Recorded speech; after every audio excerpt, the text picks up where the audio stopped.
নমস্কার, আমার নাম রাহুল দেব বিশ্বাস। আমি নবীন কিষাণ কোম্পানি থেকে এসেছি। আজ এসেছি পাত্রসাহেব ব্লকের একটা কাকুর জমিতে, যিনি আমাদের নবীন কিষাণ কোম্পানি থেকে লেবুর চারা নিয়েছিলেন এবং লেবুর চারা নিয়েছিলেন গত 2 বছর আগে। এবং তার জমিতে কিভাবে ফল এসছে, কীরকম ফল এসছে, বা উনি ঠিক টাইমে রিপ্লেসমেন্টটা পেয়েছেন কিনা, ও যে টেকনিক্যাল সার্ভিস গাইডলাইন দেওয়া হয় আমাদের কোম্পানির তরফ থেকে, সেটা উনি ঠিক টাইম মতো পেয়েছেন, সেটা কাকুর মুখ থেকেই শুনবো আজকে আমরা। কাকু, আপনার নামটা? সুনীল সরকার। সুনীল সরকার। বাড়ি? বাড়ি দক্ষিণ গোবিন্দপুর, ব্লক পাত্রসাহেব। আচ্ছা, আপনি আজ থেকে কতদিন আগে লেবু চারা নিয়েছিলেন? 2 থেকে আড়াই বছর। 2 থেকে আড়াই বছর। হ্যাঁ। তো আপনি লেবু চারা নেওয়ার পর থেকে যে গাছগুলো আপনার মারা গেছিলো, সেটা রিপ্লেসমেন্ট পেয়েছেন আপনি? পেয়েছি। রিপ্লেসমেন্ট পেয়েছেন? পেয়েছি। সেটাকে আপনাকে চাইতে হয়েছে না অটোমেটিক কোম্পানি থেকে এসে আপনাকে? না, তারা কি করে জানবে? গাছটা হঠাৎ করে মরে গেল, হ্যাঁ, তাহলে গাছটা তাকে বলতে হবে। ওনারা ফিল্ডে এসে ভিজিট করে তারপর আমাকে চারা দিয়ে গেছে।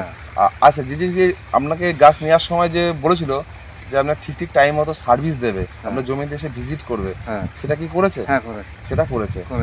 আপনার জমিতে এরকম এখন কিরকম লেবু ফলন এসছে? লেবুর ফলন ভালোই আছে। লেবুর ফলনটা ভালোই আছে। নতুন করে কোনো ফুল আসছে? গাছে লেবু আছে বা আবার ফুল নতুন করে ফুল আসছে? আবার গাছে লেবু থাকা সত্ত্বেও নতুন করে ফুল আসছে, তাই তো? আমি গাছগুলোকে একবার ঘুরিয়ে দেখাতে বলবো যে গাছে এখন বর্তমানে কিরকম ফলন আছে।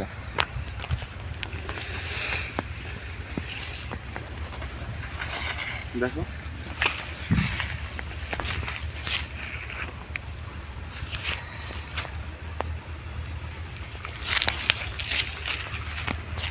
এই লেবু কি 12 মাস? হ্যাঁ, 12 মাস। দেখুন, আপনি যেমন দেখছেন যে গাছে ফুল আছে প্লাস ফলও আছে, তার মানে এটা 12 মাস। যেমন এগুলো ম্যাচিউর হওয়ার টাইম হয়ে গেছে, কিন্তু এগুলো এখনো নতুন করে ফুল চলে আসছে।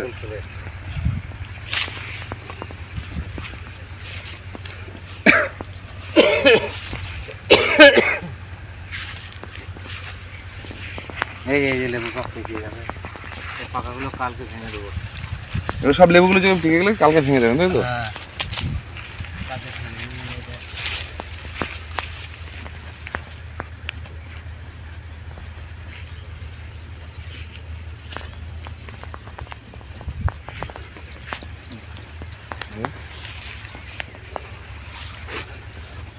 তো কাকু, আপনি অন্যান্য চাষিদের উদ্দেশ্যে আপনি কি বলবেন, যাদের ধরুন পতির জমি এখনো পড়ে আছে?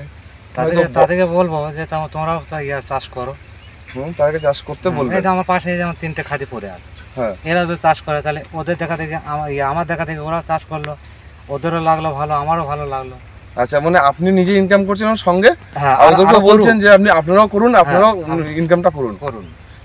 কিন্তু অ্যাকচুয়ালি কি বলুন তো, এখন বর্তমান যা সময় চলেছে, যে আমরা যে ধান চাষ বা কোনো সবজি চাষ করবো, তার সময় হয়ে উঠছে না, কারণ লোকের খুব অভাব, অনেকের বয়স হয়ে যাচ্ছে, বা চাষ জমি দেখার সময় নেই। তারা এখন এই চাষটা ভালোভাবে করতে পারবে, কারণ একবার লাগিয়ে দিলাম, একটু যত্নার্থী করলাম, একটু মানে ট্রিটমেন্ট করলে হয়, হ্যাঁ, একটু যত্নার্থী করলাম, পরবর্তী যা যত্নই করতে হলো না, আমার বছরের পর বছর আমাকে ফল দিয়ে গেল। ঠিক আছে, ধন্যবাদ। তাহলে নমস্কার। ঠিক আছে।